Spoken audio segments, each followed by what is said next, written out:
അമേരിക്കയുടെ ശക്തമായ പ്രതികരണം ഉണ്ടാകുമെന്ന മുന്നറിയിപ്പിനിടയിൽ ചർച്ചകളെക്കുറിച്ച് ജെ.ഡി. വാൻസ് നടന്നുകൊണ്ടിരിക്കുന്ന ചർച്ചകളോടുള്ള ടെഹ്റാന്റെ പ്രതികരണത്തിനായി വാഷിംഗ്ടൺ കാത്തിരിക്കുമ്പോൾ പന്ത് ഇറാൻകാരുടെ കോർട്ടിലാണെന്ന് യുഎസ് വൈസ് പ്രസിഡന്റ് ജെ.ഡി. വാൻസ് വ്യക്തമാക്കി. ആവശ്യമെങ്കിൽ ഗണ്യമായി വലിയ ചിലവുകൾ ചുമത്താൻ അമേരിക്കയ്ക്ക് ശേഷിയുണ്ടെന്ന് മുന്നറിയിപ്പും നൽകി.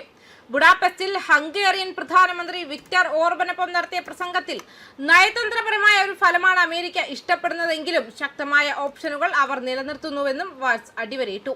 ഇറാൻകാർ ഒരു നിശ്ചിത അളവിൽ ആഘാതം ഈടാക്കാൻ ആഗ്രഹിക്കുന്നുവെങ്കിൽ അമേരിക്കയ്ക്ക് അതിലും വലിയ ആഘാതം ഈടാക്കാൻ കഴിയുമെന്നും ലിവറേജ് അംഗീകരിക്കുന്ന ആളാണ് അമേരിക്കൻ പ്രസിഡന്റ് അത് ചെയ്യാൻ ആഗ്രഹിക്കുന്നില്ല, ഞാൻ അത് ചെയ്യാൻ ആഗ്രഹിക്കുന്നില്ല, അതുകൊണ്ടാണ് നമ്മൾ ഇത്ര ആക്രമണാത്മകമായി ചർച്ച നടത്തുന്നത്.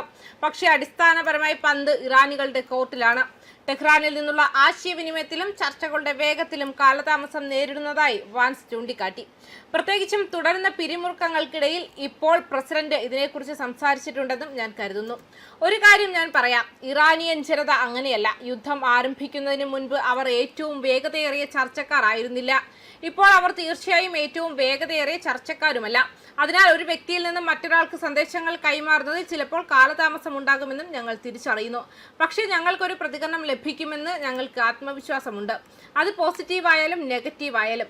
ഇന്ന് രാത്രി 8 മണിയോടെ ഇറാൻകാരിൽ നിന്ന് ഞങ്ങൾക്കൊരു പ്രതികരണം ലഭിക്കുമെന്നും വ്യക്തമാക്കിയിട്ടുണ്ടായിരുന്നു. അവർ ശരിയായ പ്രതികരണം നൽകുമെന്ന് ഞാൻ പ്രതീക്ഷിക്കുന്നു. വിശാലമായ സാമ്പത്തിക പ്രത്യാഘാതങ്ങൾ എടുത്തു കാണിച്ചുകൊണ്ട് ആഗോള ഊർജ്ജ പ്രവാഹങ്ങളിൽ സ്ഥിരത കൈവരിക്കേണ്ടതിന്റെ പ്രാധാന്യം വാൻസ് ഊന്നി പറഞ്ഞു.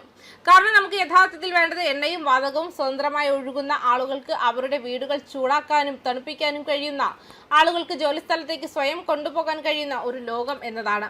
ഇറാനിയൻ സാമ്പത്തിക ഭീകര പ്രവർത്തനങ്ങളിൽ ഏർപ്പെടാൻ അത് സംഭവിക്കില്ല. ഇറാൻ സമീപനത്തിൽ മാറ്റം വരുത്തിയില്ലെങ്കിൽ വാഷിംഗ്ടണിന് കൂടുതൽ നടപടികൾ സ്വീകരിക്കാൻ കഴിയുമെന്നും അദ്ദേഹം മുന്നറിയിപ്പ് നൽകി. അതിനാൽ ഇതുവരെ ഉപയോഗിക്കാൻ തീരുമാനിച്ചിട്ടില്ലാത്ത ഉപകരണങ്ങൾ ഞങ്ങളുടെ ടൂൾ കിറ്റിൽ ഉണ്ടെന്നും അവർ മനസ്സിലാക്കണം. അമേരിക്കൻ പ്രസിഡന്റിന് അവ ഉപയോഗിക്കാൻ തീരുമാനിക്കാം. ഇറാൻ അവരുടെ പെരുമാറ്റ രീതിയിൽ മാറ്റം വരുത്തിയെങ്കിൽ അദ്ദേഹം അവ ഉപയോഗിക്കാൻ തീരുമാനിക്കും.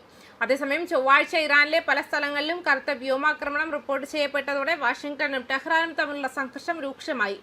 വൈറ്റ് ഹൌസ് നിശ്ചയിച്ച സമയപരിധി അവസാനിക്കുന്നതിന് മുൻപ് തന്നെ ഇറാനിലുടനീളം പാലങ്ങളിലും രാജ്യത്തിന്റെ പ്രധാന എണ്ണ കയറ്റുമതി കേന്ദ്രമായി പ്രവർത്തിക്കുന്ന ഖാർഗ് ദ്വീപിലും തീവ്രമായ ആക്രമണങ്ങളുടെ ഒരു തരംഗം റിപ്പോർട്ട് ചെയ്യപ്പെട്ടു. ദ്വീപിലെ ഡസൻ കണക്കിന് സൈനിക ലക്ഷ്യങ്ങളിൽ US സൈന്യം ഒറ്റ രാത്രി കൊണ്ട് ആക്രമണം നടത്തിയെന്ന് പറഞ്ഞുകൊണ്ട് ഒരു US ഉദ്യോഗസ്ഥൻ ഓപ്പറേഷന്റെ വ്യാപ്തി സ്ഥിരീകരിച്ചു. പേർഷ്യൻ ഗൾഫിൽ നടന്നുകൊണ്ടിരിക്കുന്ന സൈനിക ഏറ്റുമുട്ടലിന്റെ ഗുരുതരമായ വികാസത്തെയാണ് ഈ ലക്ഷ്യമിട്ടുള്ള നടപടി സൂചിപ്പിക്കുന്നത്. ഇടപെടലിന്റെ സ്വഭാവത്തെക്കുറിച്ച് കൂടുതൽ വിവരങ്ങൾ നൽകിക്കൊണ്ട് US ഉദ്യോഗസ്ഥൻ NBC ന്യൂസിനോട് പറഞ്ഞു. ദ്വീപിന്റെ വടക്കൻ ഭാഗത്ത് US വ്യോമാക്രമണങ്ങൾ ഉൾപ്പെട്ടിരുന്നു. ഓപ്പറേഷൻ പൂർണ്ണമായും ആകാശത്ത് നിന്നാണ് നടത്തിയതെന്നും നിലത്ത് ഒരു US സൈനികരെയും ഉൾപ്പെടുത്തിയിട്ടില്ല എന്നും വ്യക്തമാക്കി. കൃത്യത അടിസ്ഥാനമാക്കിയുള്ള ആക്രമണങ്ങളായിരുന്നു ഇവയെന്നും ഊർജ്ജ അടിസ്ഥാന സൗകര്യങ്ങളെക്കാൾ ടെഹ്റാന്റെ പ്രതിരോധ ലോജിസ്റ്റിക്കൽ കഴിവുകളെ നിർവീര്യമാക്കുന്നതിലാണ് ശ്രദ്ധ കേന്ദ്രീകരിച്ചതെന്നും റിപ്പോർട്ടുണ്ട്. സൈന്യം എണ്ണ ആക്രമിച്ചില്ല, മറിച്ച് പ്രത്യേക തന്ത്രപരമായ ആസ്തികളെ ലക്ഷ്യം വെച്ചാണ് വെടിയുതിർത്തതെന്നും ഉദ്യോഗസ്ഥർ അഭിപ്രായപ്പെട്ടു. നശിപ്പിക്കപ്പെട്ട സ്ഥലങ്ങളിൽ സൈനിക ബങ്കറുകളും സംഭരണ സൗകര്യങ്ങളും വ്യോമ പ്രതിരോധ സംവിധാനങ്ങളും മറ്റ് സൈനിക സൗകര്യങ്ങളും ഉൾപ്പെടുന്നുണ്ട്. ന്യൂസ് ഡെസ്ക് കർമ്മ ന്യൂസ്.